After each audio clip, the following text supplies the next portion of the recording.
Hi, everyone. Good morning. Thanks for joining me so early. And we'll wait for a few minutes to really get going here while people come on. Thanks so much for all of the healing that you've done for me. Thank you. Been very sick for many months off and on, and it's been a struggle. So I really want to thank Satya and Cheryl and many others for helping me and working towards my healing. It's been extremely profound to be in a receiving position, and I really appreciate it. It's been a big difference in my life, and it's just really wonderful proof that we can really help each other and do this work together. So many of you have come to me for sessions over the past few months, and I'm noticing a pattern of a lot of folks realizing that as healers it's time to start your business. And I'm really excited about that. I like supporting getting all of you healers really established out there with a path that's going to work for you and the confidence it takes to do a business like that. And so I just want you to know I really support you. I really am proud of all of the healers in the world stepping up right now. And it's tough. You come into this healing realm and it's exciting to be in service. But then there's a lot of pushback. There's a lot of energetic and political and economic pushback for us doing that work. So you've got a community and it's us. But there's so many others as well. And that network is part of Indra's net, the real internet. So if you're thinking about starting a healing business, or going into that work after being a healer for a long time, really focusing on it as your career, I really want you to know that it's an incredible important time to step into that right now and to reach out and ask for help. Reach out and ask for people to support you in this. And remember that abundance really comes when you give. So if somebody wants to make, let's say $2,000 a month, right? And they're like, I want to make $2,000 a month. Then you need to ask yourself, are you giving $2,000 worth of your energy, time, volunteering, prayer, meditation for the world? Are you giving? Because of the laws of physics, the laws of asymmetry, if you make room to receive, you will receive. So that's something you want to always keep in mind. And then my other tip for you healers out there, make sure you're charging enough because the karmic debt doesn't fall on you, it falls on your clients. If you don't charge enough, that being said, you also want to be able to give a lot for free. And so, to the sick, to the children out there, to the elderly, to folks who are really special, but they can't afford things and do trades, do whatever you can to serve the people without expectation, and your business will thrive. So, those are my two most important points that I've found myself repeating for a few months. So, they must be very useful if people need to hear them. So, I wanted to give you those two pieces of advice. Be in a state of very deep gratitude and giving to the world, and you will find that the confidence, the abundance, the support to do your work will show up. It has to because you've made room for it. So, because of that law of asymmetry, if there's a lot more over here with you having given to the world, then there's empty space here. Source is going to fill that in with miraculous things. Don't expect to know what those are. And if you're open and you're willing to be that conduit of light and to be in service as a sovereign being, then there's so much beauty that can happen for a healed outcome on our planet. So that's not the main topic I want to cover today, but I really want to say hello to all of you. Thank you for showing up today. I really appreciate it. I realize it's pretty early on the West Coast, and forgive me for any building sounds in the background. My neighbor is building something. So, there's a couple things I wanted to cover today. I wanted to cover neutrality. I want to cover apathy.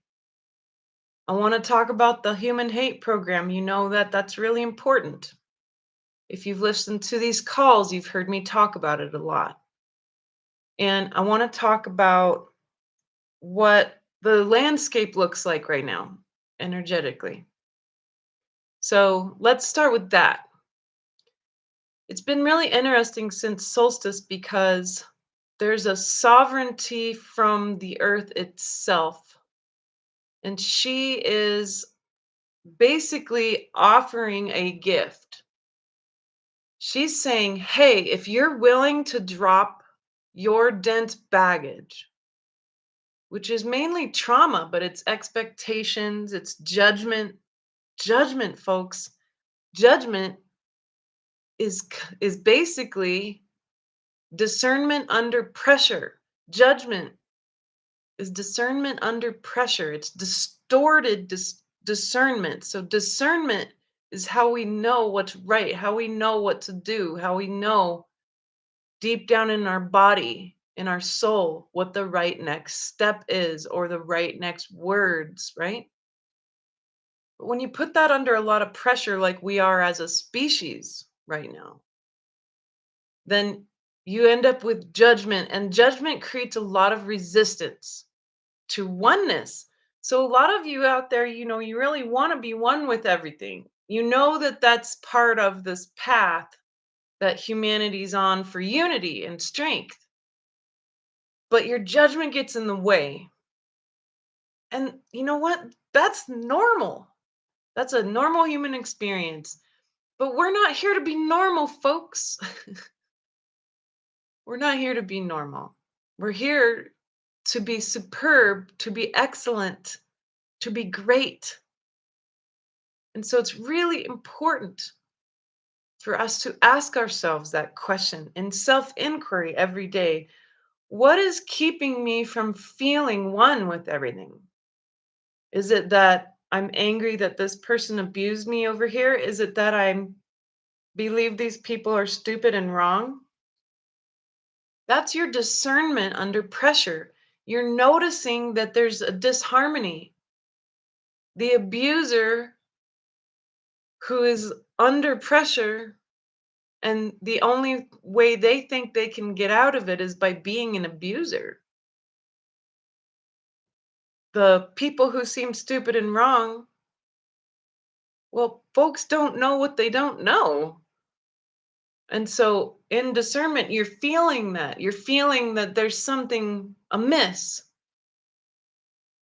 But you also need to understand that this asymmetry is really key.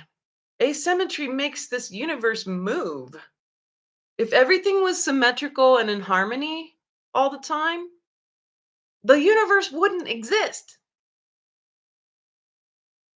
So, those harmonizers, you harmonizers out there, to being a type of empath where you can feel disharmony, you can feel when something's amiss. That's really an important skill. But a lot of us end up in judgment when there's disharmony. There's a lot of, they should have done that. They should know that. It should be better than this. That's really dense and it's not helpful.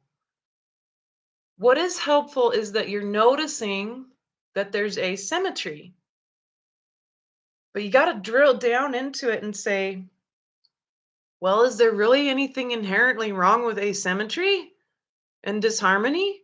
No, it exists. Therefore, it is loved by Source. And that's something you can live by.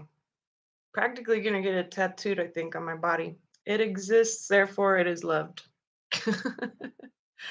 This is the path to neutrality.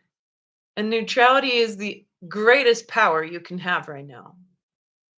Neutrality gives you pure discernment in your body. Neutrality gives you clarity. And the earth right now is saying if you're willing to drop your judgment, if you're willing, if you're really willing to up level your consciousness, then I have a gift for you. And it's the original design template for our experiment here. It is part of the earth's embodiment. And from her, she lets it rise up for our ability to connect to it. You can't connect to it if you're in judgment. You can't connect to what's available if you're not willing to stop having expectations and be present. You can't connect to it if you're worrying about the future, folks. That's just going to leak all your energy. Everyone's like, oh my God, we're going to go to World War III. You know what? There's a lot of possibilities, my friends. Some of them, yeah, that happens. Some of them, it doesn't,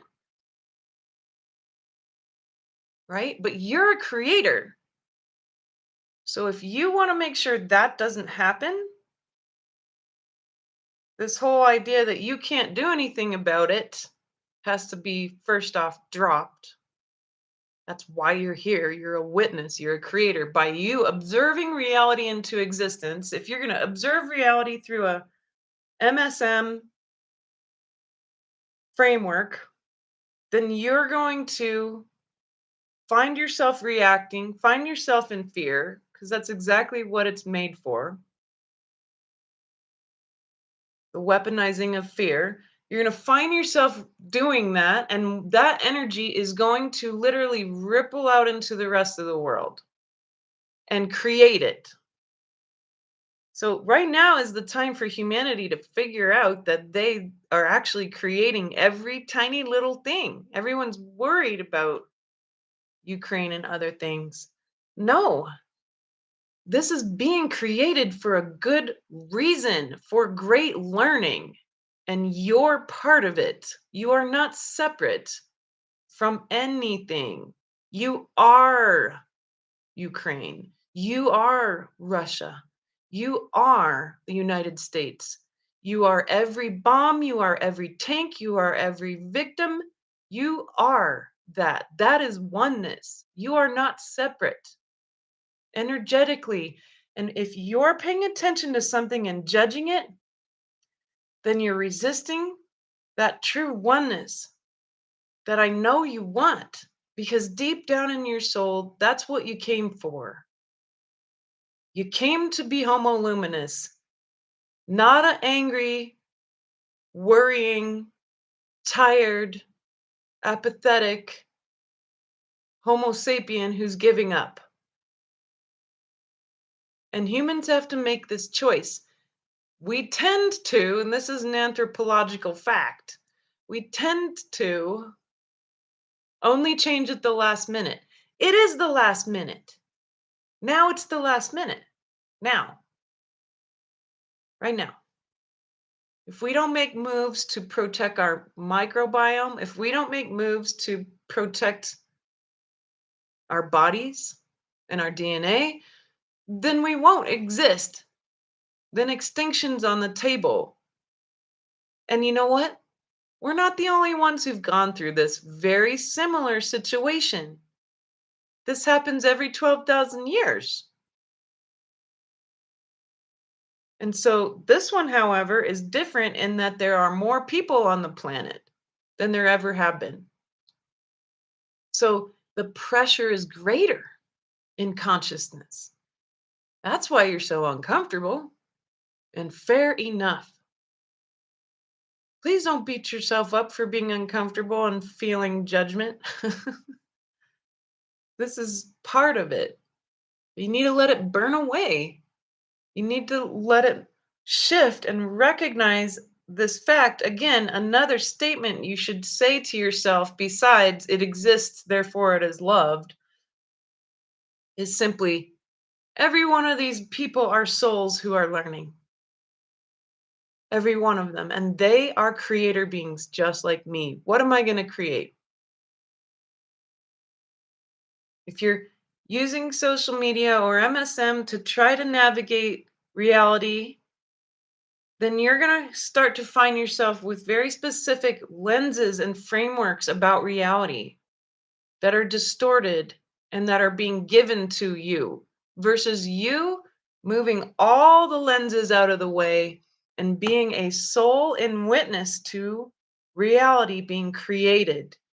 And then, in that state of non judgment, in that state of neutrality, understanding that all things are here for the greatest learning of the universe, including and especially you,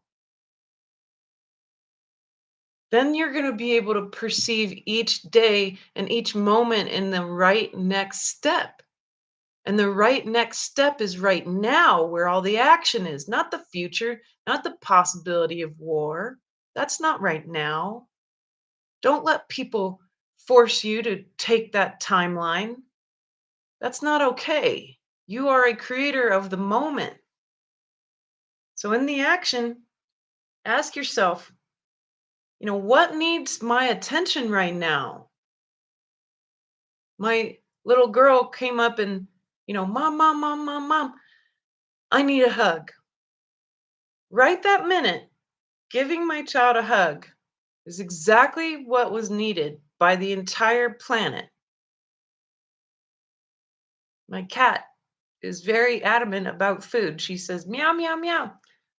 That moment, making sure my cat is happy and fed, is exactly what is needed by the planet. What's in your attention? What are you allowing in your attention? What is Source putting into your attention?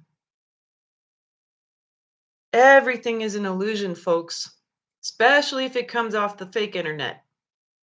The only place where you can find the truth is the real internet, and the only place you can hook into that is your body. This is your greatest technology. This is technology. Your body, your DNA is a transmitter of power, and it connects to Indra's net through the heart, not your brain. That's where all the judgment is. That's where all your self hatred is. It's from here. And from here, then you can feel the truth. And then you'll be able to perceive it more with your mind. It's more appropriate for it to come from the heart to the mind. In fact, there are more signals from your heart and your gut mind to your brain than there are from your brain to the rest of your body. So that's your clue that the heart is where you connect to this truth. And I know it's hard. My heart's been blocked for ages and I've worked really hard at it. And finally, now I can feel everything. And, now I can get used to feeling and seeing.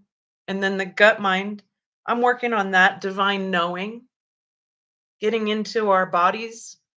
If you do anything every day that's going to make a difference, meditate, process your emotions, drop your judgment and expectations, and be in your body. Do things to get in your body, right? This whole stoic deprivation of the warrior is not necessary for us to make new earth happen, folks. I've definitely learned this because stoic deprivation of the warrior has been my path. I know I don't look dangerous, but that's an illusion too. And I've mastered that. I've mastered that part. But I didn't come here to be a monk this time. I'm in a female body. I'm a mother. I'm a lover. And it's time for us to also fill our cups. I can't throw the cup out. I can't do that unless I have mastered pleasure without attachment. You know why? Because pleasure and joy, by golly, are going to save the planet, not stoic deprivation. Your joy. Your joy. So, what's keeping you from your joy? Phew. That question shattered my life the past few months. What's keeping me from my joy? Oh boy. I have been taking a fine tooth comb. Meanwhile, being quite sick, but being sick is part of the embodiment process. So I'm not mad about being sick. I'm always behind on emails, but that's, life. And most of you are pretty darn patient. Thank you. But you take this fine tooth comb and you go through and you say, what's keeping me from my joy?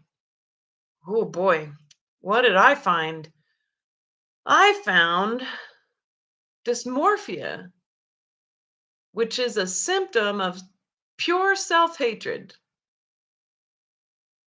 I often talk about how big my ego is, right? And there's nothing wrong with ego. You can learn a lot from ego. I'm not here to, you know, destroy my ego. I'm here to get to the point where I don't need its advice. But, you know, I also have a lot of self hatred. And I've been trying to get to the bottom of that. And it's taken me a long time because it took me at least 7 or 8 years to dismantle my arrogance. But the arrogance was a symptom of my self hatred. Right? And underneath all that, I found this big, huge barrier around my feelings. So that's gone now, which is weird for all my friends and family. Because now they can feel me and it's like, you are different. This is strange. Um, and then underneath all that, like this really core overlay, which is distorting everything. And my friend Cole, who I am so grateful to, he says, you know what? This is really hard to listen to because you're running all your light through this overlay that's really dense. And you need to talk to the version of you, the little girl, before she started hating herself.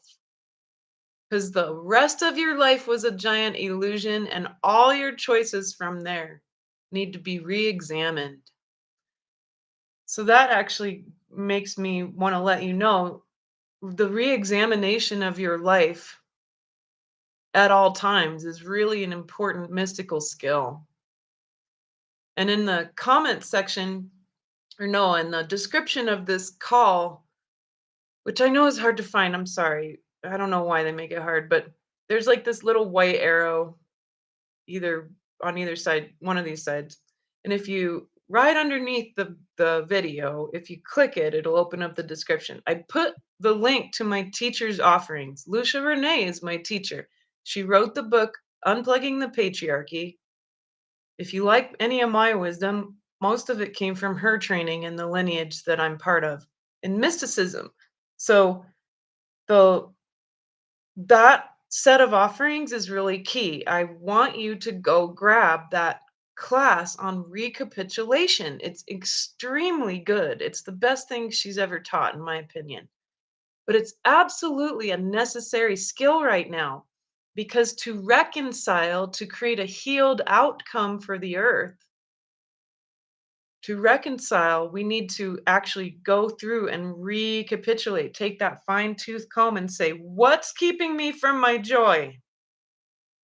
Oh boy, you're going to find some amazing treasure, right? And this is a treasure for me. This is treasure, this overlay, because now the illusion is being lifted. And through that diligent examination of my choices in my life, I've been able to find that linchpin with my friend's help. We all need help. I need help. I've hired people literally to help me with these things. And you find that linchpin, and then there's this version of you before you hated yourself that is going to be the genius of your life. That's that version of me that I'm trying to embody and get in my body and be beautiful and love this body and love being human. And you have been bombarded every day with the human hate program. Honestly, if there's anything I'm here for, There's a lot of things I love to do and share and be and connect to, but the biggest thing is that program to me. The biggest thing. There's a lot of lies that get spread about humans and they're not true. The earth loves you. She wouldn't have offered her entire experience to be combined with ours if she didn't love you. She wouldn't offer the original design template of this experiment and consciousness here to be available to you right now. She wouldn't have been so merciful to humankind if she didn't absolutely love you unconditionally. It's time for you to merge with her. There's always a third party. Let's say you're fighting with your friend or your spouse, or you're mad at somebody, or you're watching a skirmish play out on the TV or whatever. You know what the third party is at all times? The earth. The earth. The earth is watching you and available to you as you fight with your partner. You're mad at your cat for pooping on the floor. The earth is there.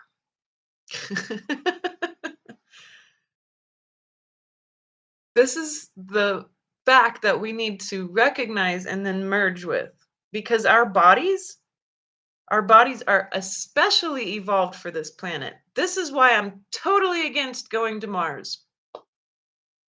You don't want to go there, trust me. The beings that came from there, they were all crazy. You don't want to go to Mars. It'd be fun to like discover it, but live there? No. And we have stuff to do right now. We need to be protecting our planet right now first. Mars is not going to be useful to us in any way, shape, or form except for curiosity's sake. And only billionaires have such time and energy to think of such things. That's not what's important. What's important is to learn how to love one another, love ourselves, the basics: unconditional love, universal compassion, consent. These are the templates that humankind have created.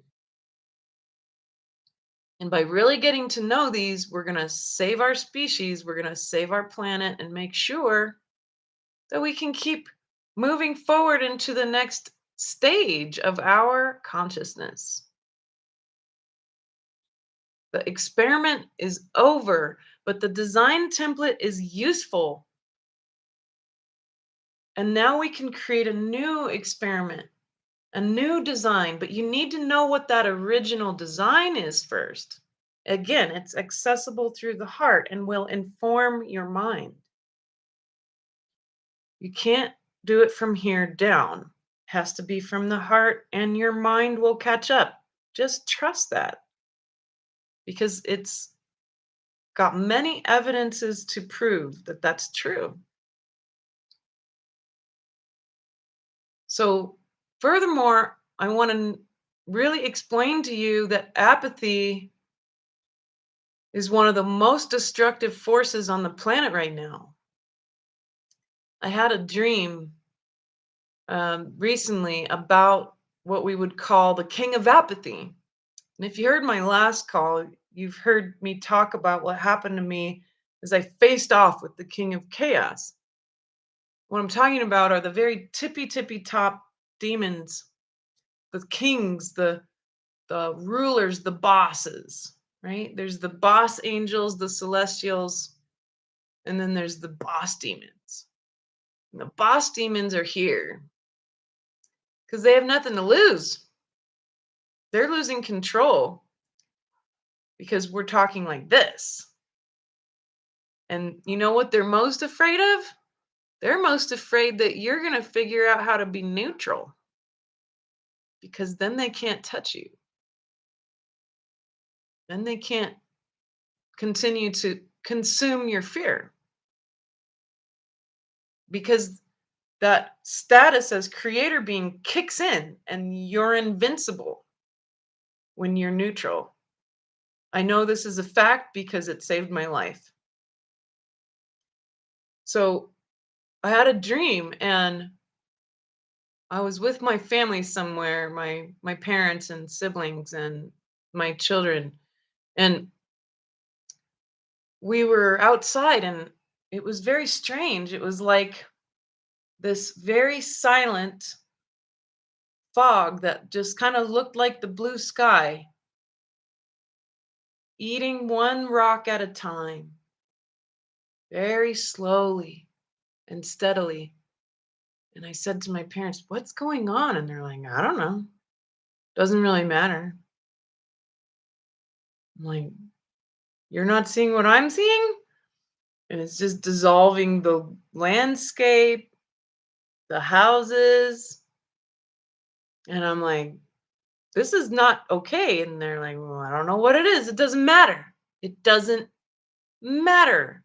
It doesn't affect me." I'm like, "Seriously?" So I grab my kids. I'm like, "I don't understand what this is. There's no sound. I'm used to demons making sounds." And there's it was so silent. And then other people start seeing it and they're like, "I don't know." So the people who are noticing it are getting together and they're saying, "We need to explain this to people. We need to tell them what's going on." But we don't really know what's going on. It's just disappearing. Reality is just disappearing. And finally, it was all around, and there was this handful of people sitting there in front of this hotel or something. And now the hotel starts getting dismantled, and there's nowhere to go. There was nowhere to run. And finally, at the last minute, everybody panicked. And the dream ended. That is the king of apathy. It's a sign, it's a clue. You cannot, you cannot say it doesn't matter, but you also cannot focus in on a singular thing that you are being told by somewhere else unless you're on the ground. You cannot say that this thing that's happening over wherever on the planet needs your attention most. No, right where you are. You picked where you are physically for a reason. You were invited to be in this body on this planet exactly where you are. Your mother, the earth, is under your feet right where you are. You are not somewhere else. Be present. So it's a fine, real interesting line between neutrality and apathy.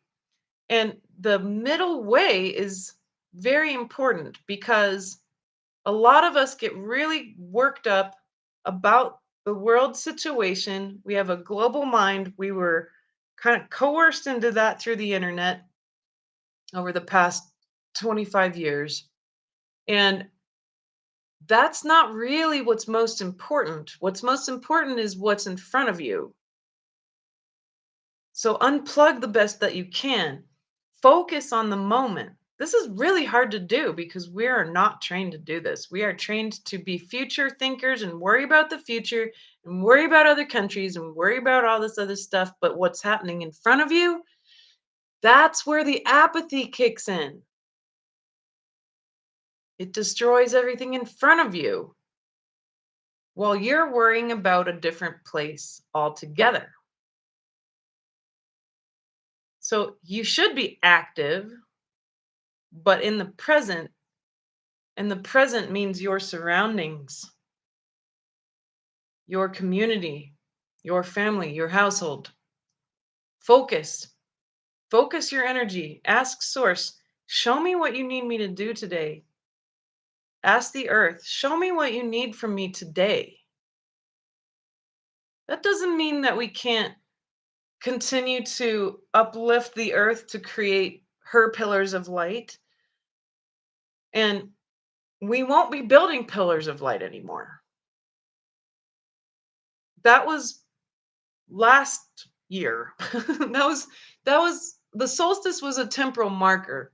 December 2021 was a temporal marker, and at that point the earth took the reins as the divine feminine taking the reins of power back, which means that we should be in witness to what the earth wants under our feet at all times. So instead, I'm going to guide you to do that. Today we're going to do at the end a meditation that you ought to do every day to merge with the earth and be present with where you're at right now. That's where all the action is. That's where you're being called to. So, no, you shouldn't be apathetic and not care about what's going on and not think it affects you, right? But at the same time, as a creator being, everything you're doing affects everything. Everything you're thinking and feeling affects reality. You are creating reality. Your projections, they should be shattering every day.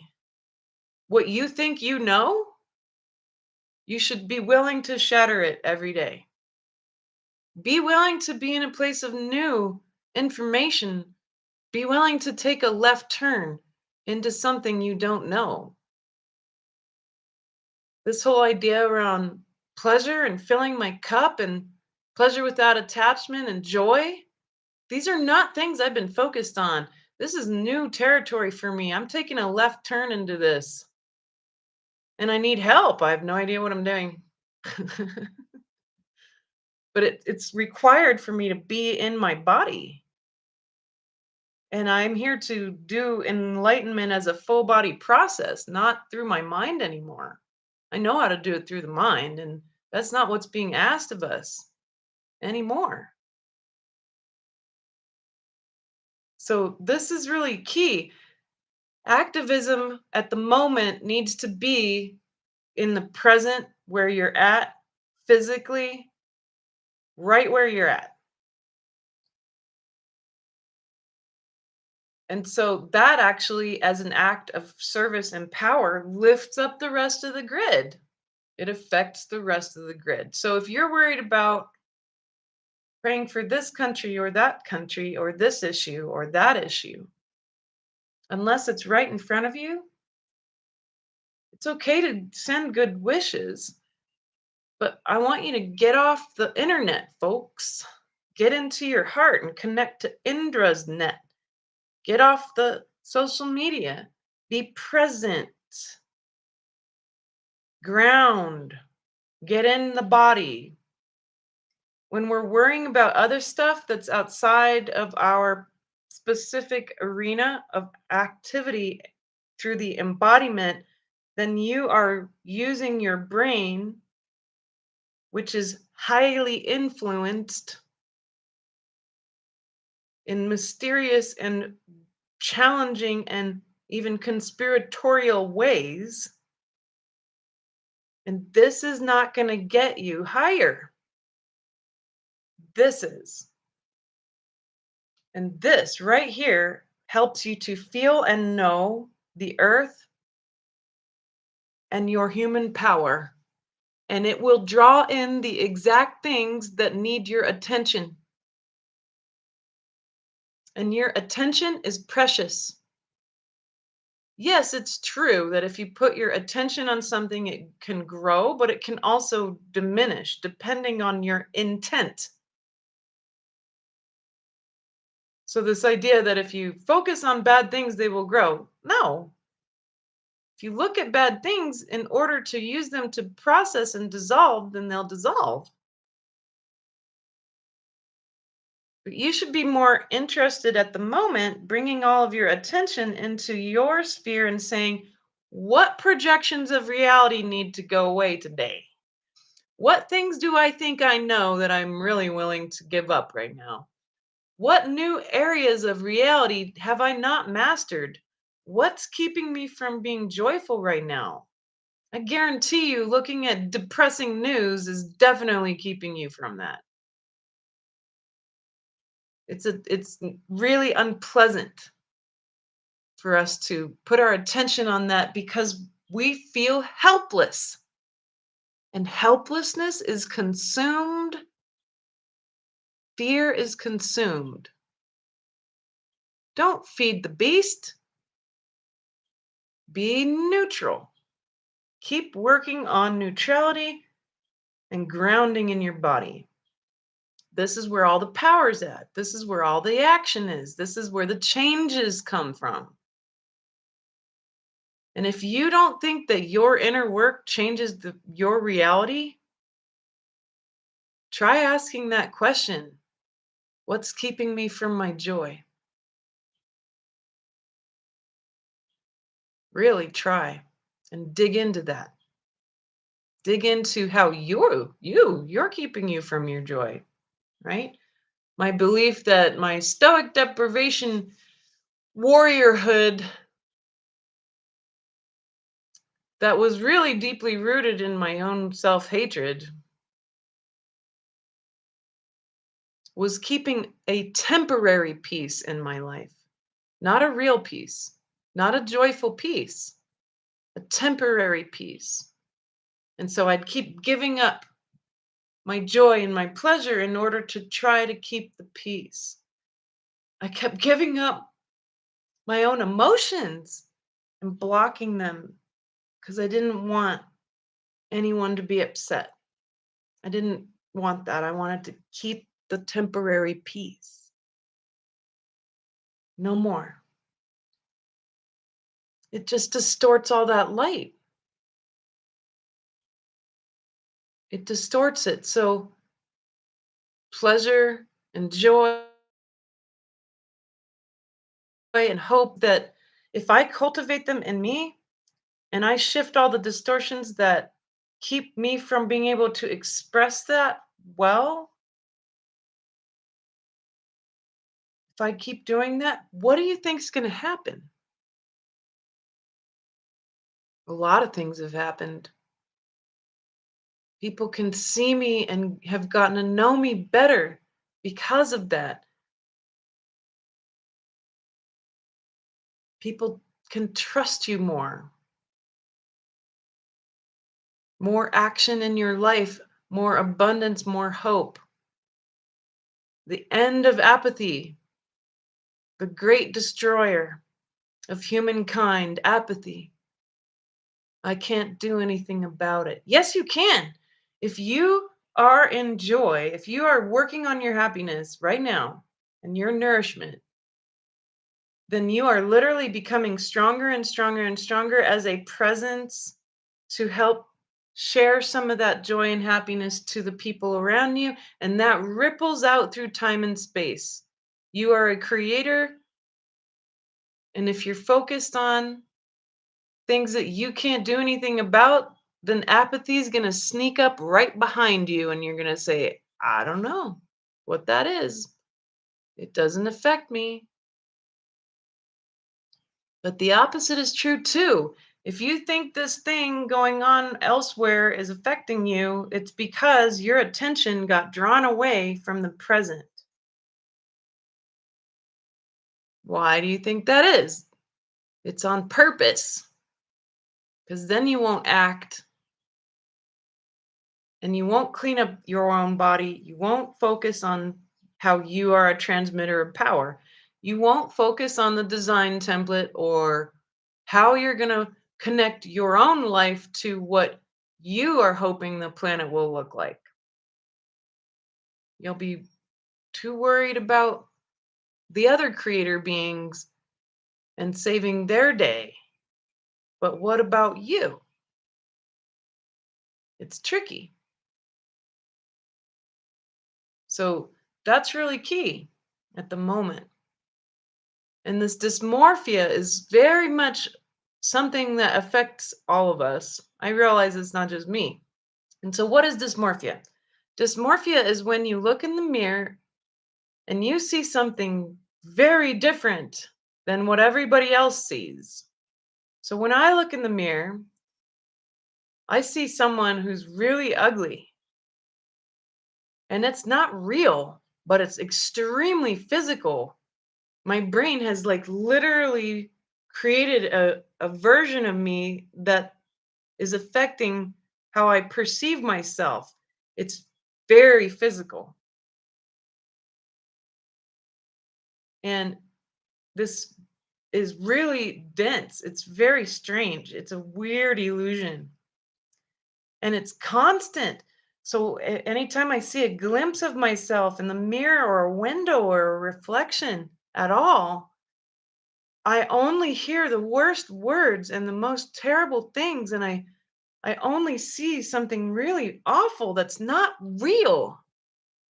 I know it's not real because I can feel the version of me before all of that. And she's pounding on the door of my consciousness saying, "Will you stop this, please? You're destroying yourself." Ultimately, we've all been taught to be dysmorphic, not just about ourselves. You might have worked really hard on self love, but if you look at that obese lady walking around the grocery store and you think that she's ugly, if you look at people that you were told not to like way on the other side of the planet and you don't like them and you think they're terrible, that's dysmorphia too. And that dysmorphia is not real. That obese lady who's having trouble with her life, you have no idea what her soul has been through. Compassion really should be the only thing that you have. She is beautiful. She is a human being. She is a Homo sapien on the journey, just like you, invited to the same party. She is your peer. She is you. They are you. Every human around you is you. You are not separate from them. And your disgust with humanity, if you have any, is dysmorphia. You might be able to look in the mirror and say, "I love myself. I love my body. I am beautiful." But you need to also do that with the rest of humankind, my friends. This is going to help that healed outcome. We need to take the overlay off of our entire experience with the rest of humankind. And as we shift that overlay, everything's going to change. Every single one of these humans on this planet are beautiful, no matter what. They are loved by Source God. They are loved because they exist. Their whole experience has been incredibly profound to the great learning of the universe. And you too. So your judgment is the dysmorphia. The self hate program is also the human hate program. And that goes for us disliking all the people that we think are bad. You don't have to like them. I'm telling you, soul to soul, folks. Those people are your peers. They are coming from source just like you. They are not separate. You come from the same light, soul to soul. Stop seeing anybody's bodies or lives as bad. Those are souls, and they are not better or worse than you.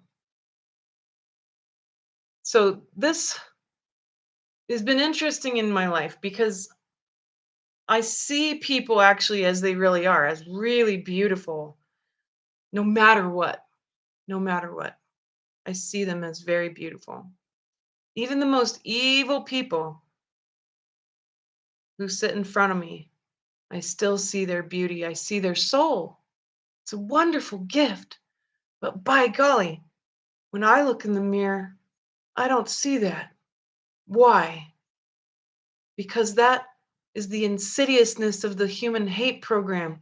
Even the best folks with the greatest compassion and non judgment. And I was trained in that. It's my academic training not to judge humans. And then mysticism too. So I have a double whammy when it comes to it. But wow, how come it didn't apply to me? Or vice versa. If you can self love, if you can see yourself as your true self and get to know your soul, but then you think people around you are ugly and terrible and awful and evil, then you fell for it too. It's a lie. It's an illusion. It's the dysmorphia of the self hate program, of the human hate program. Drop it, get rid of it, shift it, discover just how much it's affected your life. Take that recapitulation class from my teacher and use that and say, how have I not seen myself and others as truly beautiful, as truly children of God, as truly children of light, as my peers? How have I done that? How has that affected my trajectory and my choices? How have I, in my judgment, made poor choices that kept me from my joy? Oh my gosh, I've made so many. It's been pretty interesting. It's like a really long list. It's like practically every day. But no more of that. And it's not about beating yourself up. It's about going in, getting the wisdom from all the crap you've been through, getting that wisdom, reconciling. Reconciling doesn't mean you get rid of the history. Reconciling means you understand it so that you can create a healed outcome from here. So, that being said, my friend Melissa and I are actually going to get together soon and do an offering for you where we will help you walk through. And she's a really good seer. And so, I'm going to give you my readout. She's going to give you hers. And she's got a very cool perspective because she comes from an indigenous perspective. And I come from a galactic one, and we need both of these. You can't do math without half the numbers, and we really need to look at the indigenous perspective. That's the first half of the numbers. So it's really important. So we're going to get her perspective. We're going to go through a meditation where we really ground with the earth, and then she's going to lead you through a very sacred practice to heal any outcomes that you really want to heal. We want to help create a healed outcome for Earth. And we want to do this offering for you. And I'm really excited about it because I don't collaborate with that many people. I'm really picky. And so this is going to be really cool. I'm excited. So just notice that in your email inbox at some point soon. And we'll do it together. It'll be really profound, I think. So that's something that we can do. These are the kinds of things we can work at for ourselves and really shift that dysmorphia. I know that's what I'm going to be doing is shifting that hatred, that human hatred program that affected me, that affects me. I still am suffering from this. When I look in the mirror, I see like really crazy stuff. It's not real. So I want you to notice that that's happening to you if you're judging anybody around you or anybody on the news even. It's happening to you. It's definitely not real. There's an illusion there. So this is really interesting stuff. We're in a very interesting time where this clarity of all the delusions and the illusions and the dysmorphia and the worthlessness and the arrogance too, chipping away at that self importance is really important. And most arrogance and self importance is born of incredible amount of trauma where you've been targeted, attacked. So many people I know who've been, attempted murders, awful family lives, incredible abuse and terrible things, rape, all sorts of stuff. And in that devaluing of your humanity, we bolster up our gusto to live by saying, I'm important. I've done that for sure. That's exactly why I was so arrogant in college. I hated myself so much. And then when the arrogance piece, when I really could chip away at it, thankfully with a great teacher, then I hit the worthlessness part. Oh boy, and that's been deeper. It's been meaner. It's been rougher and darker than I ever thought. And I'm like, gosh, no wonder I've been so arrogant. No wonder. So it's normal for us when we're told that we are nothing and we're devalued and abused to swing the pendulum real hard into arrogance. But to get through the middle way and be done with the arrogance, worthlessness polarity, you do need to swing it all the way back in and start chipping away at the worthlessness, which actually was the cause of the arrogance. Narcissism doesn't just come out of nowhere, folks. It is born of worthlessness. It's born of the human hate program. I think that's why we have so many narcissists on the planet, because that human hate program is so magnified in us. We've been so traumatized. We've been so devalued for so long, for literally a half a million years, that, no wonder we have so many narcissists now. Our culture keeps telling you you're not good enough all the time. The global culture, it doesn't matter. You can't escape it. Pretty hard to find anywhere where self love and the appreciation of all human beings exists as a cultural norm.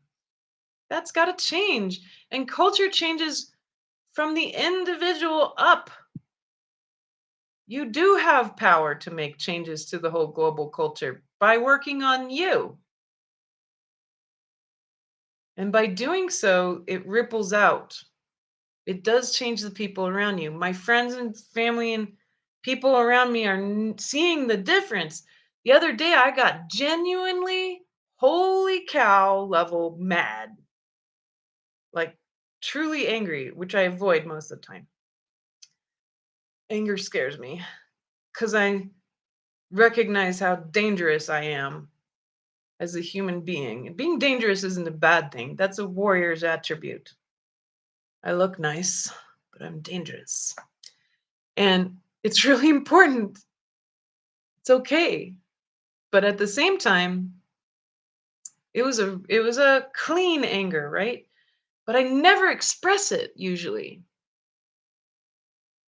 And this time I did. I expressed it, but it was very clear because it was really important to me. It was very clean. It was correct anger. And I found that I wasn't afraid for everybody else in that moment. That my anger isn't the source of my dangerousness. My dangerousness comes from my keen ability as a mystic. My dangerousness comes from my ability to be in very clear seeing, feeling, and knowing what the right next step is. So I expressed my anger in a very clear, clean way, and I was mad. And my friend, who has never seen me express my feelings like that, she looks at me and she's like, I have never seen you angry. That was really graceful. That blew my mind. I've never imagined that my anger could be graceful. And you know why it's graceful? Because I'm finally believing that I'm beautiful. Seems like such a simple thing. But I'm finally believing that because that's what my true little girl self knows before I started hating my body. And she knows how to be angry gracefully. It was really astounding. That feedback, immediate feedback, like, I have never seen you angry. That was really graceful. That was beautiful. I like this version of you. I like being able to know what you're feeling, Elizabeth. Oh gosh, it's been extremely profound to hear this feedback.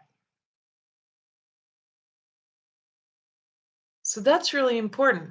The other thing I want to share that I learned, and I just learned it yesterday. I have these three close friends, my teacher and a couple of other friends who they're really important to me in my life. And they all in like a matter of like 2 weeks got mad at me about something, which never happens. Like in years and years. I haven't had anybody mad at me about anything. I'm like a Libra through and through. So relationships and like everybody getting along is really important to me. And I worry about that. I leak energy into my worrying about if people are mad at me or not. When most of the time they never are. But then they all got mad at me in a span of like 2 weeks. I'm like, what is going on? What the heck? How did this happen? So strange. And I know how to mitigate that real fast and be apologetic and be receptive to criticism and critique and people's anger and their experience is important to me. I don't resist people being mad at me, but no, it didn't feel good, but it can move through. It's not going to end the world, right? I'm like, what is going on? So I asked my friend yesterday, this is so weird. And she's like, well, actually, friction means that you're evolving. I really like that. So I'm sharing it with you. Friction, if there's friction in your life, that means there's evolution. She used the concept of a snake needs some rocks to rub its skin off to be able to shed its skin so it can grow. And I've been shedding this skin, this barrier between me and everybody else and all my feelings and my presence and my stoic deprived warriorhood. I'm like trying to shed this so I can be something beautiful, be somebody who's joyful and like that everybody can feel that instead of feeling nothing from my field. And she's like, you got to rub up against reality here and it's going to create friction with the people you care about most. And they're going to need to get used to this new gracefully angry version of you or whatever. This silly, humorous, joyful version of me. So she's like, it's a good thing. And she was one of them that got mad at me. So it's a good thing. It means there's evolution happening. You're growing. This whole dislike of friction, where did that come from? That's not how humans get stronger. That's not how we solve problems. Negotiation doesn't always go that great. Asymmetry, friction, disharmony, even dysmorphia, these things exist. They are frequencies created by Source, and they are valuable. Don't turn away from half the library. Half the library of consciousness is extremely unpleasant. Don't be attached to all the nice feelings and then deny the wisdom of the things that you're in total resistance to. If you go in and you really find those frequencies, you find the discomfort of people being mad at you find the discomfort of being mad, and you just welcome it. It can move through and inform you and make you a wiser, better person and help you grow faster. And therefore, your growth changes the world around you. So, this is key. Everyone's like, oh my gosh, there's friction. There's friction between me and my neighbor. There's friction between these two countries. There's friction between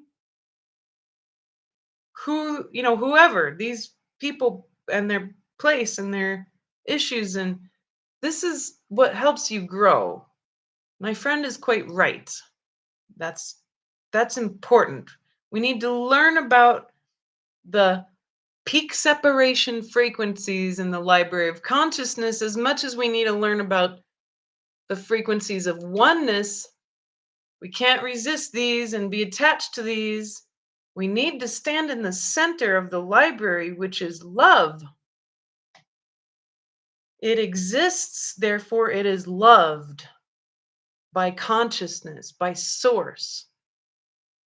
And you are source. So if you're willing to find the wisdom and the love that is actually the container or the library that maintains these frequencies, finding that anger can be graceful. What an incredible act of wisdom that I totally created for myself.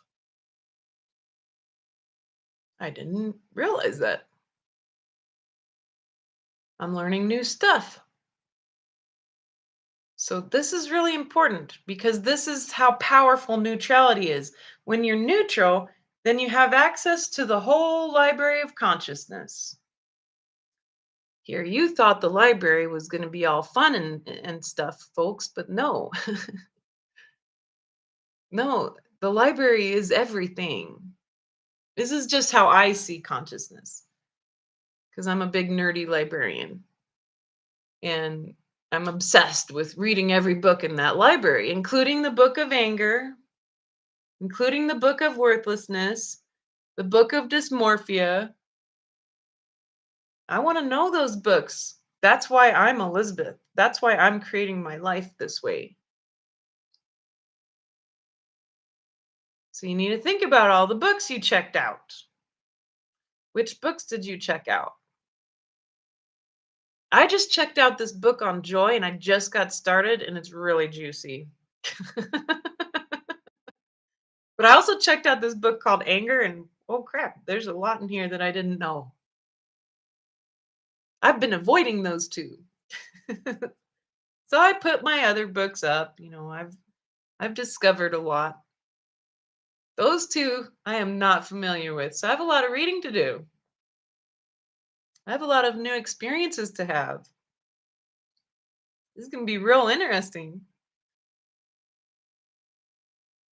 All right. So now it's time for me to answer some questions. Whatever's coming up for you, I want to know what's been going on. I'm going to go back through the comments. So that's where my eyes are going to go. And I'm just going to check it out, notice what's happening here. I love all the comments. Thanks so much. And just, recognizing you. There's so many beautiful people on right now, and I really appreciate that. Yeah, people are saying, hey, this really resonates. I'm really glad.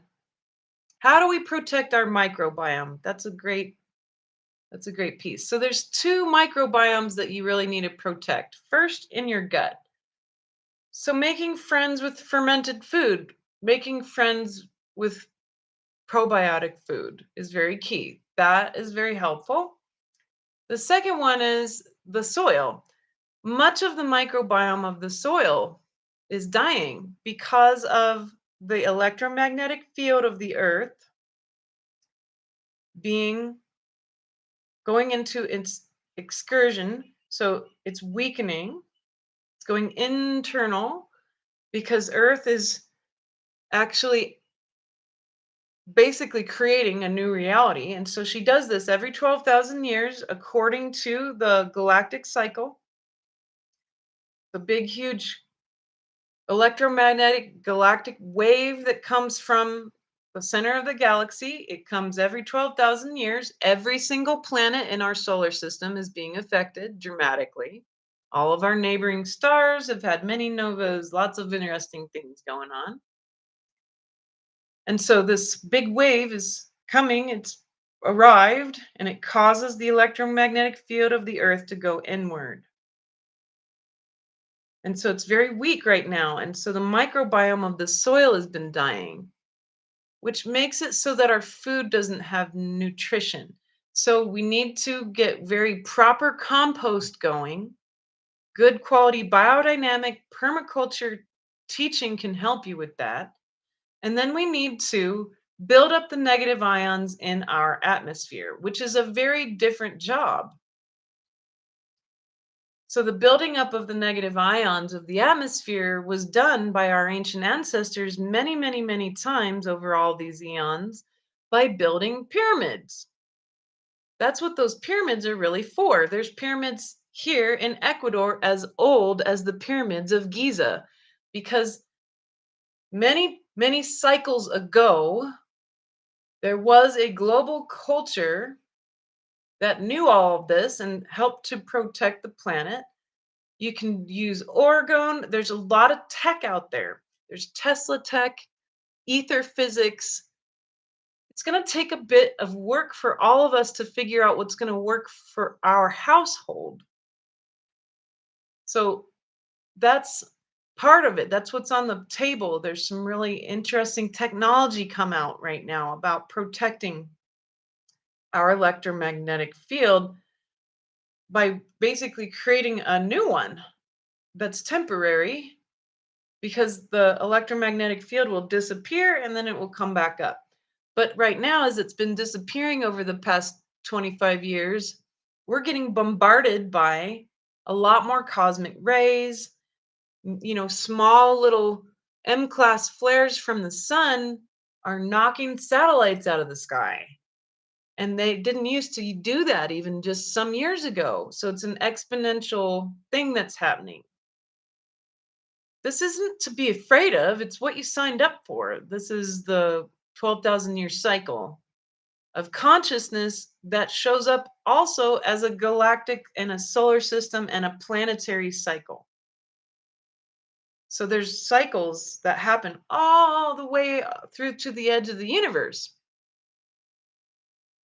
And we're in one right now. This is part of what you signed up for, was to go through this pressure so that we could evolve into Homo luminous. And that's why you're here. So go look at Oregon, go look at Tesla tech that is going to build new electromagnetic fields and basically push negative ions out into the atmosphere. Start discussions about, well, what could we try to experiment with in our yard? A lot of people are going to find that their trees and their plants aren't producing food anymore because the microbiome is dying. And that's actually happening here in Ecuador already. There's trees that usually are abundant in fruit and they aren't producing suddenly. This is because it's an exponential lessening of that electromagnetic field. And we're closer to the sun here. So food security is very key. And these two things go hand in hand, composting and nourishing and bringing that microbiome in and ending the use of all things that kill such things like insecticides and pesticides. That's not necessary.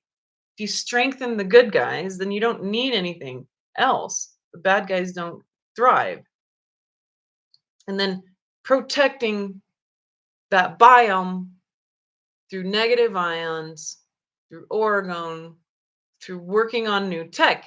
This is a big job, and it's not going to be easy for us to convince everybody that they should be protecting things, but it's going to become necessary. So pull through as much information as you can and start to look at and experiment. We got to experiment, but we also need to look to remember the indigenous knowledge. The pyramids were built by the indigenous folks, and of course new things like orgone and different kinds of Tesla and ether physics based technology. These two things could work together, but we need to reconcile them. We need to do that within ourselves and be willing to start asking for the information that we need. So that's my perspective on that. I don't have answers. I just know that I have memory and I know that we have done this before. So we will do it again. We are all the descendants of those same people who survived every single one of those 12,000 year excursions. So that's great. I'm glad my naughty cat isn't entertaining. So Daki is asking, why are you not building pillars of light? Because since the solstice, there's been a sovereign energy coming from the earth. It's very formless. And I think that we are pillars of light. You are a pillar of light. So, what's most important now isn't that we're getting together and making these pillars of light outside of ourselves, but that we choose to become one, a living pillar of light that transmits intention and compassion and all the different lessons you've learned out to the world. And the earth can make bigger and better pillars than we can if we're willing to witness it on her behalf. But you need to merge with the earth first. Merge your root down into that core of the earth. And by then doing so, you can navigate New Earth better because you'll be informed by the third party who's always there, which is Mother Earth. So that's why it's just simply a paradigm shift. And yeah, I love building pillars of light, but it's not necessary anymore. It's actually us that are the pillars. So we got to work on us. So at the end of every community call, I'm going to guide us in meditation to keep doing that, for you to be a pillar of light instead. And so that's the shift that's going to happen. It's just the way that the energy is now. And if we merge with Mother Earth, if we merge with what's available through her actualization of more and more light, then you become that pillar and affect the world. And it's a pretty constant thing. So it's not outside of ourselves anymore. We used to build pillars and they were outside of ourselves, worrying about this thing or that thing. That's done now. Now you are the pillar. It's not outside of you. And the thing you need to focus on now is you and what's around you in the moment coming from the earth where you're out at. That's more important than anything is where you're at. Good.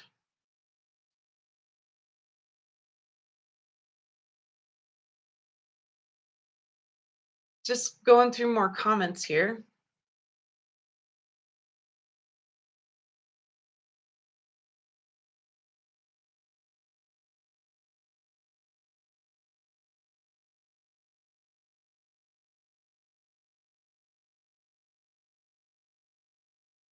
So someone's asking me about a dream they had, and I'm not really able to answer the question. I don't really understand the dream. But what I'm getting out of it is that we have these parents, all of us are born of parents, right? And those two beings, that mother and father, whether they've been in your life or not, represented an attribute of the divine masculine and feminine. And most of our parents have been deeply traumatized and have greatly distorted views on the world because of trauma. And so that light from the divine feminine or divine masculine gets run through that distortion And that's the parenting that we get from them.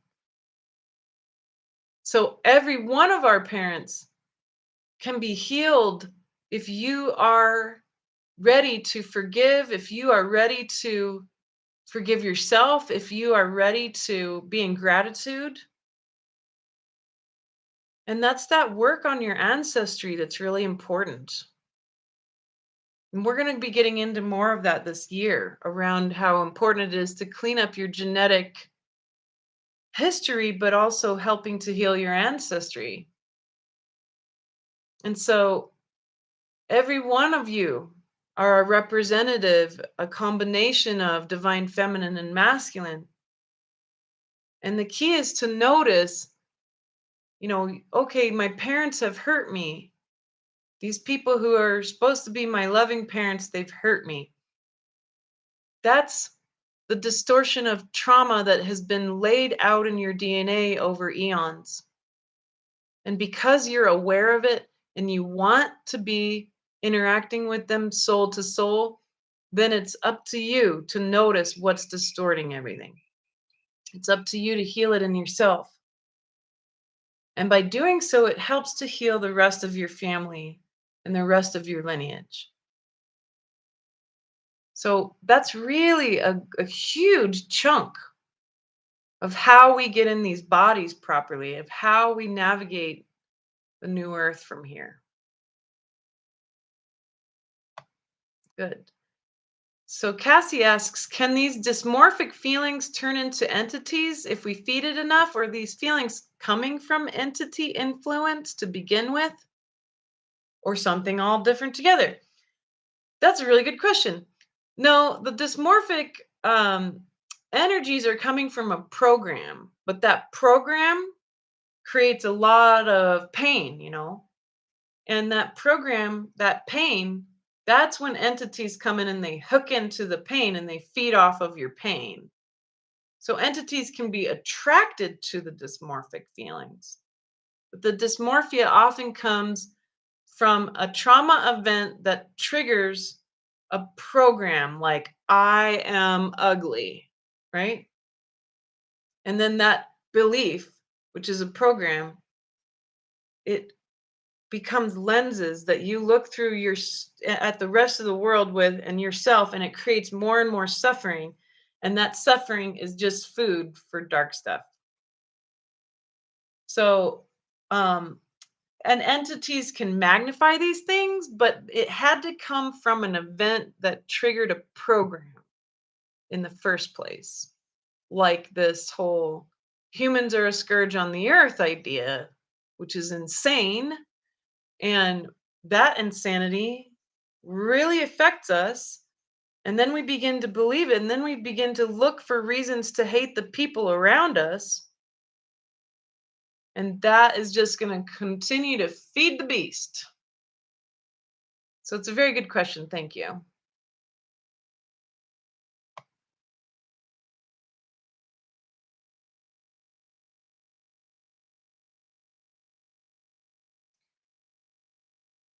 So, Eileen, I don't understand your question, but you're welcome to try to clarify for me if you want. Dakey's asking, could you say a little to distinguish neutrality from apathy? It's super tricky, isn't it? So, neutrality is when you understand from a very high level of thinking and knowing and feeling that all things are available for learning. Neutrality is when we look at the library of consciousness and we value this big book of anger over here that we've been resisting, and we value this big book of joy that we've been afraid to be attached to or experience because we don't want to get attached to anything.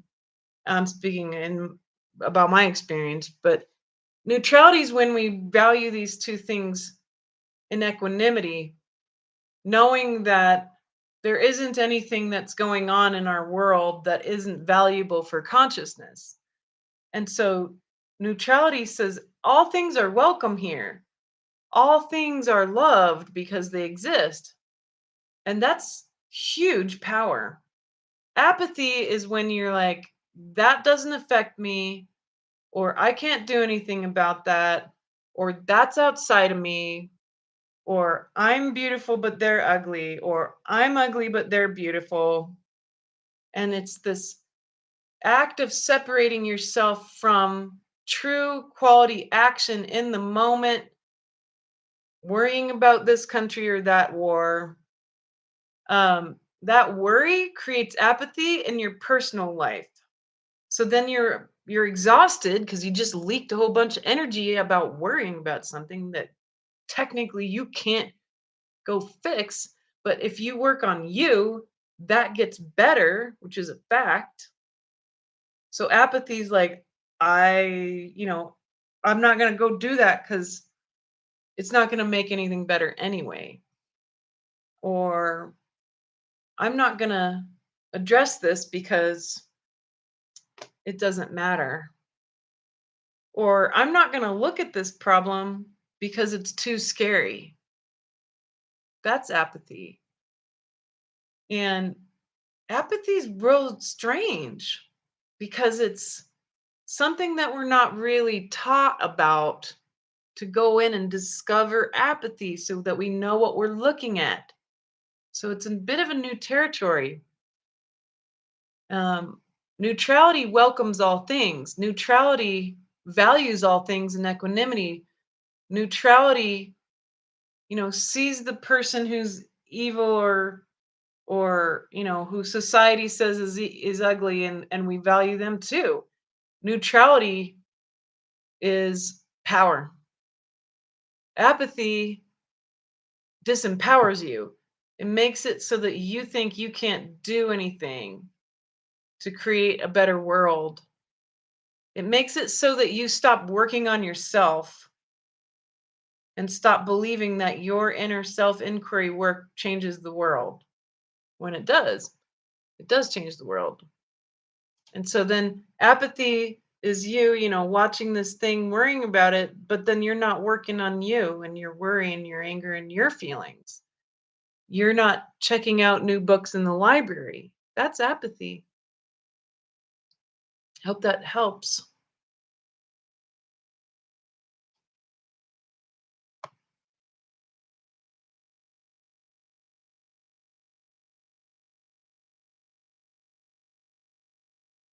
So just kind of going through more comments here. So Natalia is asking, what's going on with the heart, with people's heart palpitations and arrhythmia that you're noticing in other people? Well, when the electromagnetic field gets smaller, you know, first off, it's going to be affected by anything you put in your body. And a lot of people are deficient in many things like magnesium, sodium, potassium. But then if you're putting toxins in your body too, either through injection or food or poor environment, then you're going to build up a lot of issues with your heart. It damages the heart. Now, that being said, as the electromagnetic field gets lower, activity from the sun does dramatically affect people's minds and their hearts. So, your body is very sensitive to solar activity. And this is why I track the sun every day. I go to Suspicious Observers with Ben Davidson, who's my favorite astrophysicist to learn from, and he's many things, and he's my age.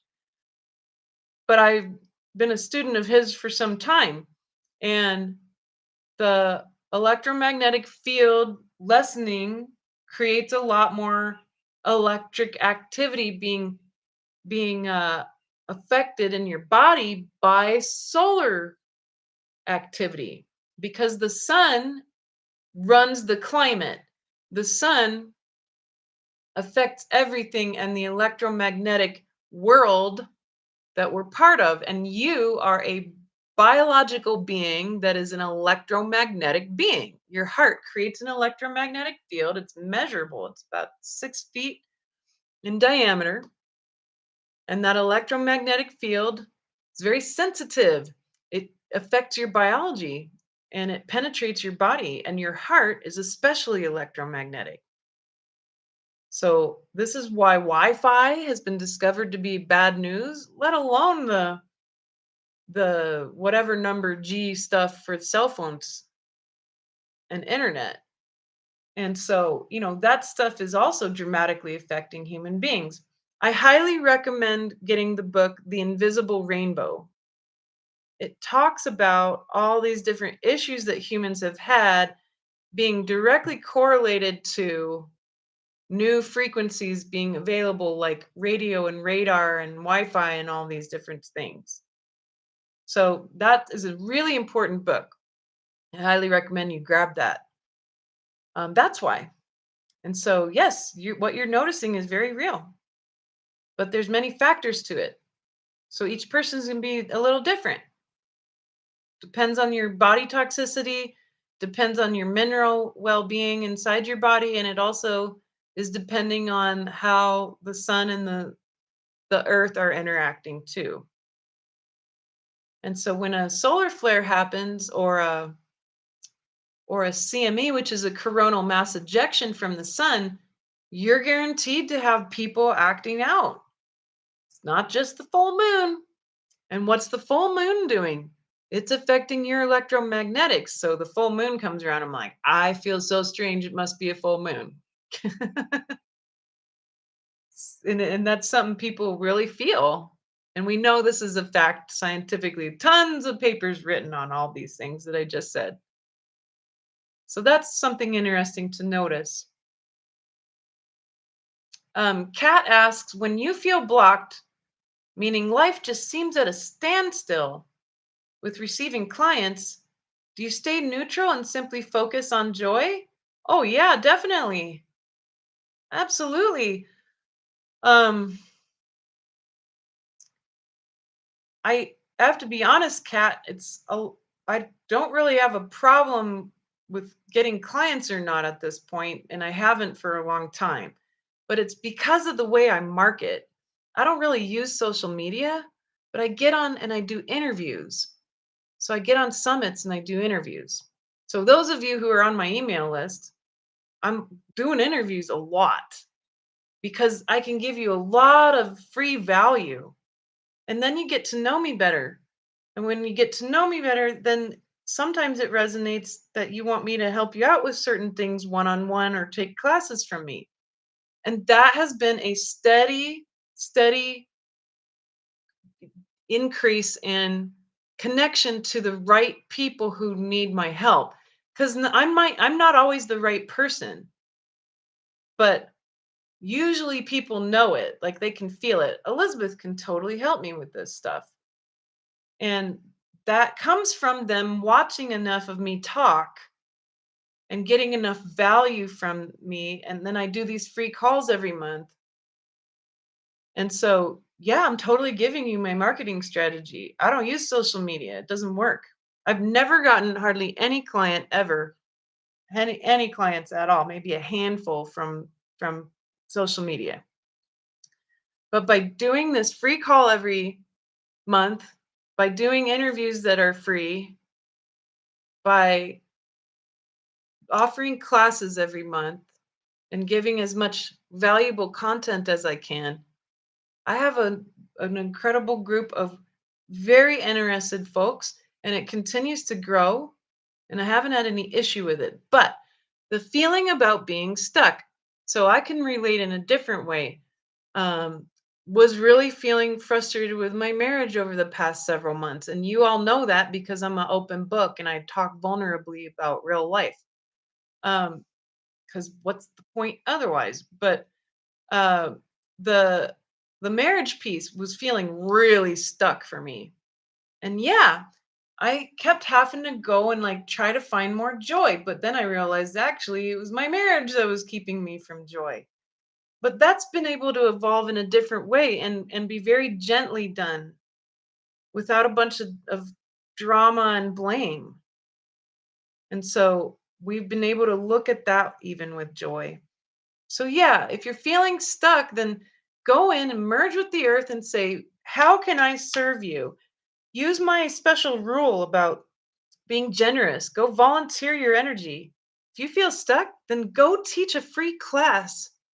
Like maybe you're a Reiki practitioner or something, right? Or maybe you um, are good at some other type of healing. Then go to the animal shelter and teach and offer to do free Reiki healings on all the shelter animals, and then teach all the shelter people how to do healing on the animals for free. I guarantee you're going to get clients, right? Or go to the uh, local orphanage or the children's hospital and offer a free training on doing quantum healing for kids. I I know that you'll get clients when you do that because you're giving them value that's really going to help them, and they're going to get a taste of it, and then you're set because you just gave a huge amount of energy. You will inevitably have something come back to fill it in, which is going to look like clients. So if you're stuck and you don't have clients, then you need to get out there and start volunteering, and then you'll get clients or get on interviews. I live in Ecuador, so it's really hard for me to like go, and most of my clients are in the Western countries like Australia, UK, USA, Canada. Um, but that's how I do it. I just give as much free, like a community call every month, and really affordable classes and interviews, and that's what I do. That's the strategy. That's it. I've been doing it for 10 years. Well, it's been 15 years solid, and I'm booked out for months because of that. Try that strategy. So Jeremy asks me a real interesting random question. I like your question, Jeremy. What are your thoughts on urine therapy? Well, actually, some people I know have been doing it. I have to muster up the guts to even try such a thing, but I've heard that it is extremely useful. So I have a friend here in town in Vilcabamba, Ecuador, who and there are world-class healers here, by the way, and you're all invited to come and visit, please. But the there's a man here who used to run an integrative therapy clinic and has been a healer for 60 years. And he said that the number one, and they would all experiment on themselves. That's kind of cool. Where all the practitioners, and they were all types like doctors and naturopaths and chiropractors and all these different types of healers. And he said that they would experiment on themselves and then get together and talk about their results. He said the number one most effective thing that they did that got the most results was urine therapy. And the people that I've been talking to who do it swear by it. Personally, I haven't got the stomach up for it yet, but totally probably worth trying. And why not? It's sterile, it's not going to hurt you. Yeah, so our friend Janine says I've been extremely uninterested in life. Well, my sweet, that's because you need to merge with the earth. You've been uninterested in life because you're being attacked by apathy. It's an attack. So you got to get out there and volunteer, honey. Go get out there and ask the people, places, and things around you, what do you need from me? Just show up. Volunteer, volunteer, volunteer. When I was a kid, my parents, they raised me very well in many capacities. One of the things they did was at a very young age, I was serving at homeless soup kitchens. It changed my vantage point about humanity because I learned that anybody could be homeless. And then later, I was homeless twice. And I learned, that a PhD genius guy here at the table could totally be homeless because all the crap hit the fan all at once in his life and everything fell apart suddenly. Even as intelligent and brilliant and with a PhD and everything, and then this person over here, you know, that there was so many reasons why people might be homeless and need to go to a soup kitchen to get a dinner. And it completely opened my eyes as a kid. And then I started volunteering at the local park and rec at my in my town, and I went and I worked with disabled kids who were my age or older, and they had autism and Down syndrome and cerebral palsy and all these different things, and I learned so much from those folks. And I was just like 13 and 14, and I'd show up and we'd just go out to pizza. One time there was this guy, and he must have been like 20, and he had the mind of about a 8-year-old, and he was at my table, and so this guy, the only thing that he could talk about, he had pretty deep autism. The only thing he could talk about was the address for every single Safeway grocery store in Washington state. He couldn't talk about anything else. So you know what I did? I got real interested in Safeway that afternoon. I sat down and we ate pizza, and I said, I'd just name off a city. I'd be like, Tacoma. And he'd name off all the Safeway addresses in Tacoma. And I'd be like, Puyallup. And then he'd do that. And then Enumclaw. And then these are cities in Washington state. And he'd name off, and I'm like, this is amazing. It's kind of like a game. No wonder he's interested in this. And there was no judgment. It was like, we're going to find joy in this. We're going to find joy in this. I had a young man who was my age, and he had cerebral palsy, and at the time I didn't know that his mind was fine. He just couldn't move his body because 'cause I'd been so used to working with folks who their mind was wired different, right? And so I didn't even greet him. I greeted his mother, and then we get on the train and I start to realize like his mind is fine. He's kind of in this body that he can't move and he can't talk very well. But I'm really patient. And there was another guy on the train. We were going to Seattle to go to Chinatown and walk around and just do something fun. You know, they needed companions, and that's what I was there to do. And there was a guy there who also had cerebral palsy, but he had his 2 kids with him. And he had over many years learned how to move and speak better. And he was like the best cheerleader for this young man next to me. And he's like, "You can do it. Doing it. You know, I even got married and I have a family and kids and a career, and you can too." And this kid could barely say a word, let alone a sentence, right? Well, we get to Chinatown, and I didn't have any idea what udon was. It's noodles in a soup. And I ordered for him udon because I didn't know what it was. And then it comes out and it's like the last thing that he could possibly eat. So I had to feed him. So I got chopsticks and I'm feeding him udon, and we are laughing our butts off because it's so messy. We're laughing and laughing, and I'm feeding my new friend. And he says, "You would be really good at soldering. You have really steady hands." And it took him like 3 minutes to say that one sentence, right? And I said, "What is soldering?" And so he describes it. And he said, "I soldered with my mouth my entire stereo system in my room." My mind was blown. And I was so humbled by that experience. Honey, Janine, you need to go out and volunteer.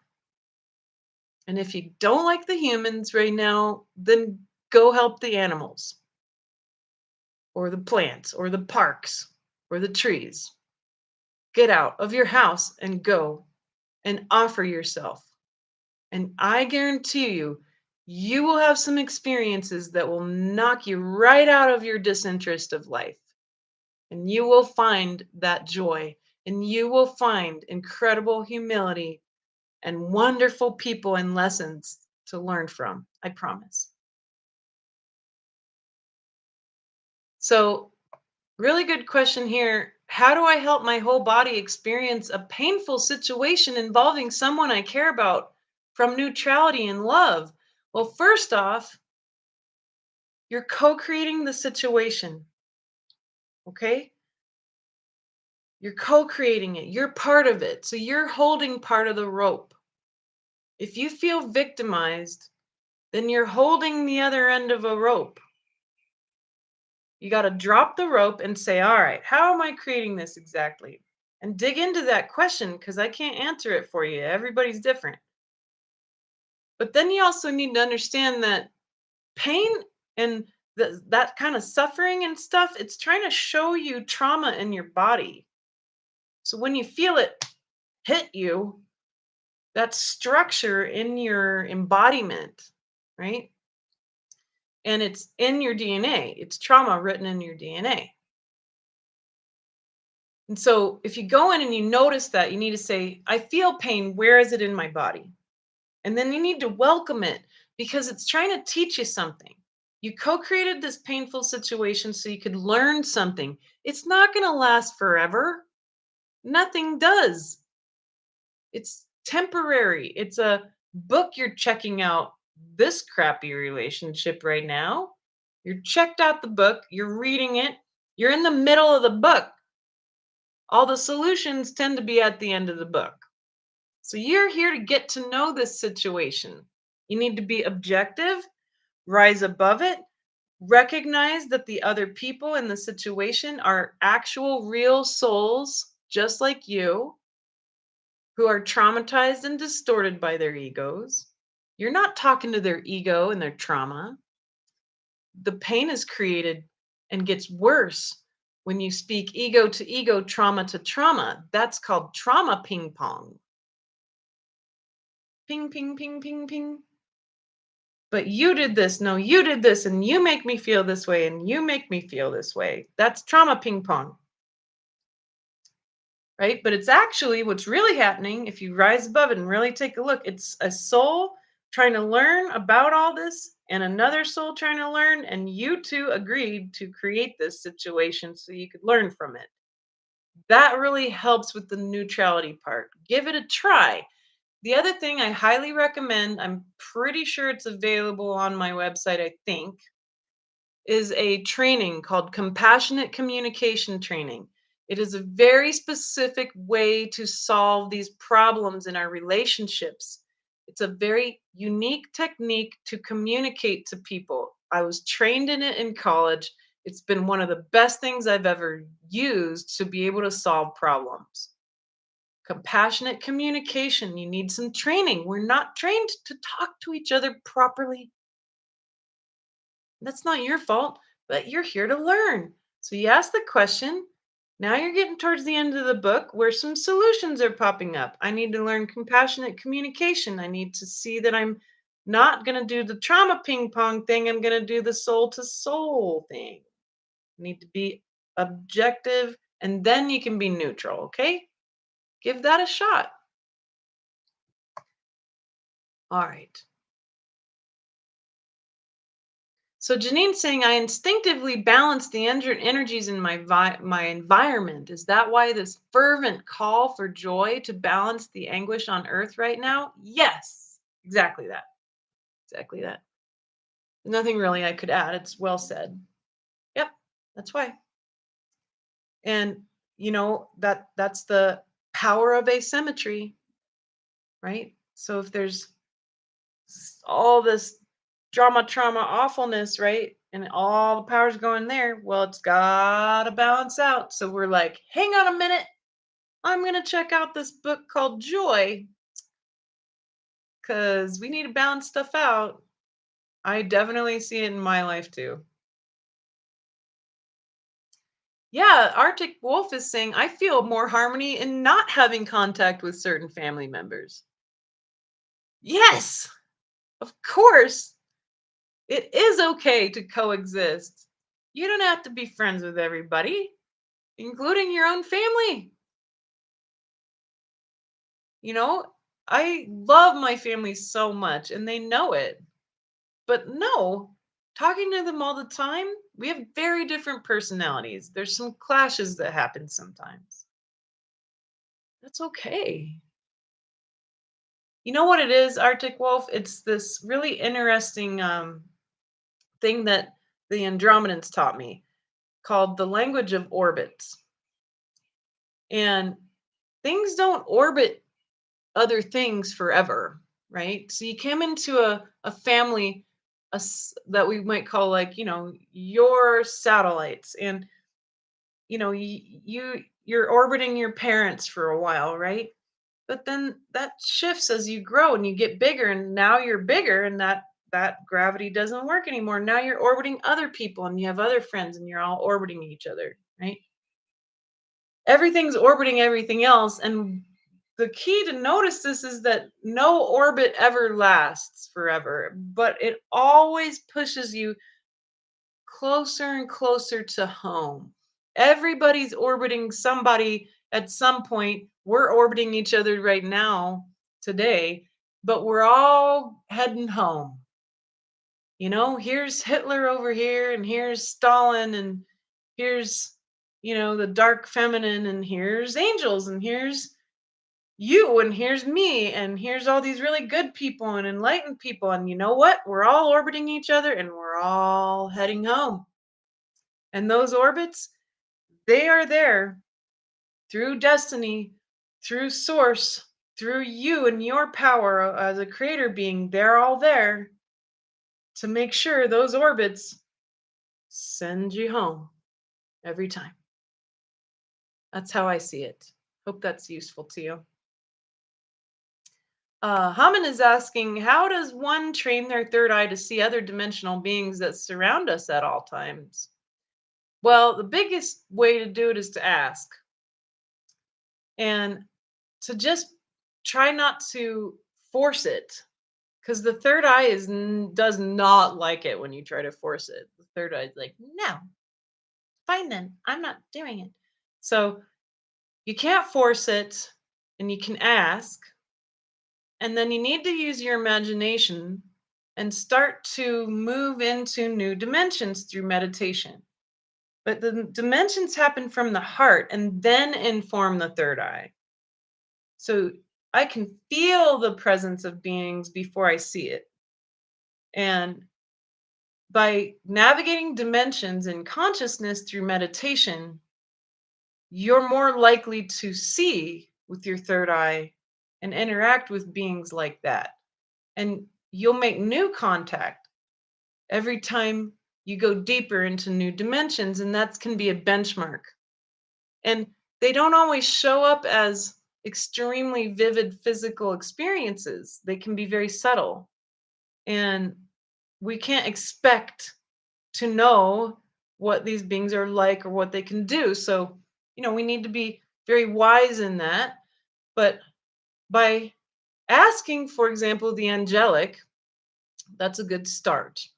And so I have a practice where I like to build with my imagination, which is the gateway of the third eye. I'll build beautiful places for myself to enjoy in the fourth dimension. Like I have a beautiful Victorian garden that I'll go to. And then I invite my guides or my angels to come and visit with me. And that's when I'm really seeing them, is when I'm using my imagination to create places of refuge and peace and harmony and joy in my life. And then I invite people to come join me. So give that a try. Build a place first that you enjoy to meditate in, that you're creating with your mind and your third eye. It's a fourth dimensional mystical dreaming. That's a skill, right? And it's through your imagination. You used to do it when you were a kid. You used to imagine lots of things. And we are like, oh, that wasn't real. That's not true. It was just in a different dimension. And so do it again. Go back into what you knew as a child and reimagine beautiful things for yourself so you can cultivate more joy, and then invite really good, beautiful beings from other places to get to know you. Give that a shot. And I think you'll be very interested in what happens. I'm really pleased to see that there's been clarity for you. Yeah, so Eileen is saying people are kind of projecting this idea that she's elderly. And she's like, I don't see myself that way. It's just projections, Eileen. And if they make you uncomfortable, just recognize how the discomfort shows up in your body and then just welcome it. And it'll neutralize the irritation around people's projections. Yeah, I relate. People project lots of stuff on everybody. It's life. But remember, it's just frequency, and if it makes you uncomfortable, you're like, "Well, that's not how I see myself." Well, then that's okay. And you just notice your discomfort and welcome it. It'll dissolve and then it won't matter. Very good. All right, my friends, I'm sorry we've run out of time for me to answer more questions, but I really deeply love what you're saying. And some folks, important one is saying, I have to flee my country. How did I choose Ecuador? Every country is going through tough stuff right now, including Ecuador. And I have a lot of reasons to be here, but it's got a very good constitution, and I like that. um the visa requirements have just changed, but it's always an evolving place. In There's more food security than most places. We literally live in summertime year round. We're on the equator. We have a dry season and a rainy season, but every day it's summertime. And it's one of the most fascinating, most interesting, most humbling places I've ever been. So I highly recommend it for at least to come to visit. And Claus says, I want to volunteer, but nobody lets me in because they asked earlier about that. And you know what? If they didn't let you in, then you go to the next place, honey. And I promise you, if you go to say I want to volunteer at the soup kitchen, there is always a soup kitchen. Or maybe at a you don't have to join a church to volunteer, because sometimes that's where the homeless people services can be, is at churches. Or you volunteer with a neighbor. Maybe there's an elderly neighbor on your street who could use some help with some things. Or you put that out. You put an advertisement out. Hey, I want to volunteer with animals or walking dogs or to help your grandma or whatever. Just put yourself out and be open and let source help you find the right place. If they didn't let you in the other place, then it wasn't the right place. All right. Yeah, and you know what? Some folks like Laura's saying, I wish I could get some time away from my parents, but they wouldn't understand. You know what? That's also something that you have a lot more control over than you think. But you've got to stand your ground and say, I need some space. It's not personal. I love you forever. I'll be back in a month. And they might complain and bitch about it, but you know what? When you come back happier and easier and and more joyful and more amicable, they're going to be really grateful that you took the month off. So, people, they're afraid of change, but when you're trying to change, it creates friction, right? What I said earlier. When you're trying to change, it creates friction. And so that means you're growing. And so it's okay. Don't worry about them. Don't worry about them. Just tell them, I'll be back. You'll be happy. You'll be happy when I come back, because I'll be happier. I'll be better. I'll be a more fulfilled person. And by golly, when you do come back and you are more fulfilled and happy, they're going to like you a lot more than they did. And then they're going to say 6 months later, are you going to take another break? I guarantee you that's probably going to happen. Give it a try. All right, my sweet friends, let's do a little meditation before we leave, okay? And you've got such great questions. I wish I could answer all of them. And I really value this deep thinking that you're going into because it's very apparent in your questions that you are hearing what I'm saying and digging into this consciousness challenge, this very interesting time where we're surrounded in distortion and trauma. Just like Jody's saying, or uh, Bridget, she's talking about a partner who's distorted and traumatized. Yeah, but the one thing that has changed my entire relationship with my family and the people I love is me working on my trauma first, Bridget. And so here's something right now for us to do that will help all of this. We need to merge with the earth. I want you to merge with the earth right now where you're at. So get really deep in your body. I want you to wiggle your toes and wiggle your fingers and take a deep breath and breathe into the bottoms of your feet.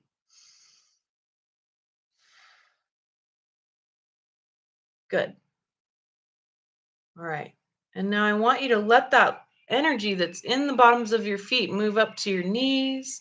I want you to touch your legs, touch your thighs, put your hands on your hips and rock a little bit. And now we're going to breathe into our hips.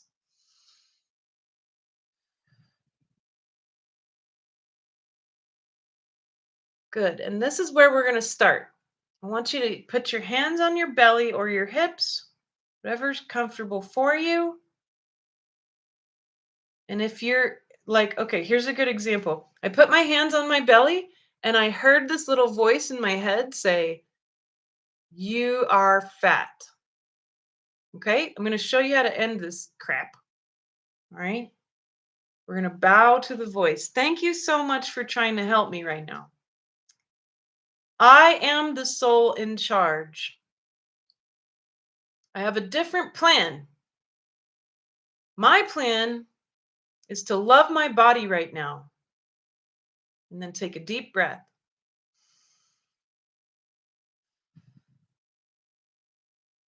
So that's a real time process. Right then and there, I had this little nasty voice tell me I was fat. And that's what we do to end it. Gratitude stops it in their tracks. And then you claim your sovereignty and you tell them what we're really going to do. Good. Now I feel better. All right. Now I want you to imagine that you have a big empty bubble that fills your hips and your tummy all the way up to your rib cage. This is the lower dantian, big empty bubble. Okay. And now I want you to also imagine, when you're using your third eye, when you use your imagination, I want you to imagine the core of the earth way down below you and look down there. Look down at the core of the earth. See how bright and beautiful it is? That's the heart of your Mother Earth. And I want you to allow her right now to fill with that light moving up through your legs into your hips and fill that bubble nice and slow and warm and powerful. Fill the bubble, the lower dantian that's from the rib cage and filling the whole hips and your butt and the back, your lower back too. Want you to fill it in with the power of Mother Earth's light. And so we just ask, Mother Earth, I ask you to fill my lower dantian, my gut mind, with your great power and your light now. And then take a deep breath. And as you breathe, let it fill up. And let it fill all the way to the brim. And just before it spills over, I want you to notice that there's another bubble, a big one, all the way around your body from your heart. And now I want you to allow that light from the core of the earth to start filling in your heart space. Let it fill all the way up. As it rises up, before it gets to your head, I want you to see you have the upper dantian, another bubble around your head from the collarbone all the way around up above your crown. And let that start filling the upper dantian now. And it begins to fill with that light. And as it hits the brim of your crown, let it spill over and around you, all the way out through your home and your house and your yard and your neighbors and your town. And take a deep breath.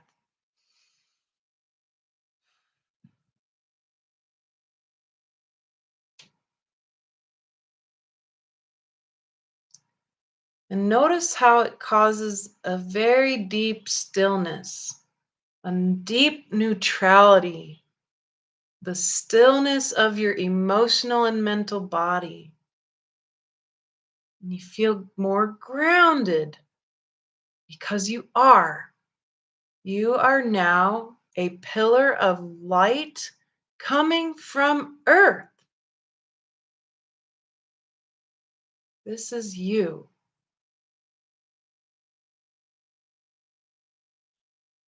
And now let's consecrate, let's dedicate this light.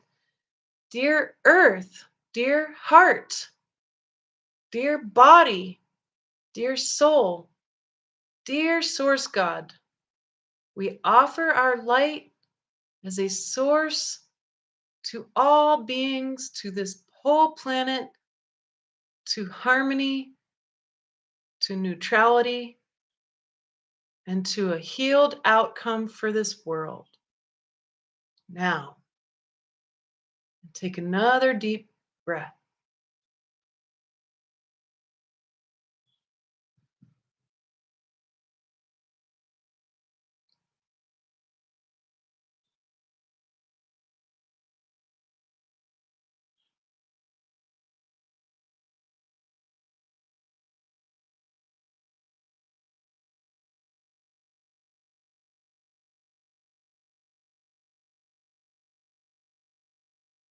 Good, good. I want to leave you in this beautiful energy as you are a pillar of light for this world, a transmitter of great power, a creator being. And next time when we meet, I'm going to teach you some other cool techniques like this that'll be different, that'll just make you an even bigger pillar of light. And so when we meet will be, looking at my calendar, I believe it'll be March 28th, which is a Monday. Maybe we should do it on Friday. So I'm thinking, let's do it on the 25th of March. So that's in 3 weeks on the same place, same time. Friday, March 25th, we're going to meet for our next community call, and I'm going to teach you another really cool alignment with the earth and the universe that'll be mind-blowing. I think it is. But it'll help you to just feel more and more and more like I am a pillar of light. And this will help your whole family, your whole town, the whole world. And so thank you. Thank you so much for coming with me today and looking deeply at all these factors, this really fascinating playing ground we're in. And thank you for being willing to go volunteer, being willing to learn new things, being willing to go check out that book of joy with me. There's endless copies. It's time. It's time. Thank you so much. You are so deeply loved and so appreciated. Thank you for being here on this planet with all of us. You are important in this. Your consciousness, your radiance, you, a living pillar of light, a homo luminous, as we move into this next era of healing. Thank you so much. I love you all very much. Bye, everyone. Namaste. Mwah.